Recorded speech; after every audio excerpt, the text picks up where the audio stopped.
आज आम बनइबा जह्नी राई से नहीं 2टी जह्नी और गोटे आलू एबे आम ताकू भल भाव धोई नवा। एबे से मसला प्रस्तुत करवा। गोटे बुदा रसुण गोटे पियाज और जीरा और सोरिष और गोटे टमाटो ताकू भल भाव धोई नियंतु। एबे देखंतु मुझे भल भाव परिष्कार कर धोई नहीं। गोटे टमाटो को भी धोई नहीं। एबे प्रस्तुत थिबा मसला को आमे भल भाव बाटी नवा। एबे आमे कड़ाई बसैबा। देखंतु एबे कड़ाई भी ताती आसिलानी। सेति टिके सोरिष तेल देई दबा।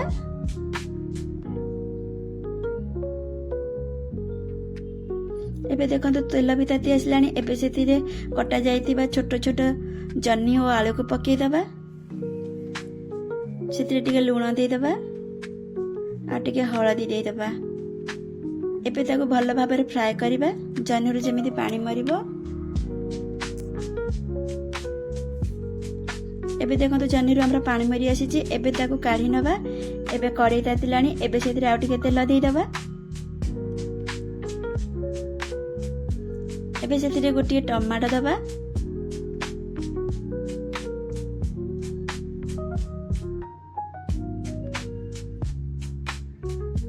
एबे सेति बटा जाइथिबा मसला को दे दबा।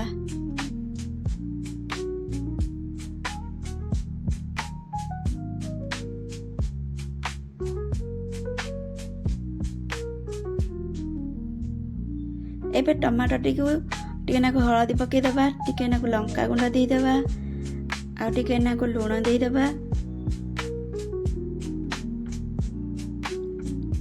ताको भल भाव टिके नाको मिसई नबा। एबे टमाटर पानी मरवा पर्यंत ताको टिके छाड़ी देबा। बेसी कसेइबेनी जेहेतु एथिरे सोरिष पड़िछि ता राय लागिबो। अल्प समय अपेक्षा करिबा। एबे देखंतु पानी मरि जाइछि टमाटर। सेति टिके पानी देई दबा। मसला फुटिला पर्यंत अपेक्षा करिबा।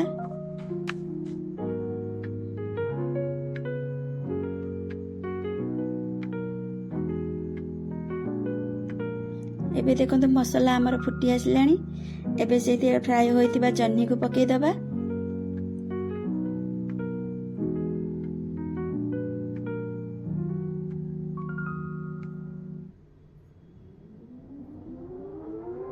ताको अल्प समय छाड़ी दबा। टिके ना घोड़ेई दबा। खूब कम समय लागिबो सिझिबा पई कारण जन्नी सिझा बेसी टाइम निएनी। एबे देखंतु जन्नी पानी मरि गलानी। एबे आपण चाहिले टिके पानी ऐड करि परिबे। मु पानी ऐड करनी जेहेतु रुटी रे खाइबी। एबे देखंतु अति सुंदर भाव जन्नी राई प्रस्तुत हो गला।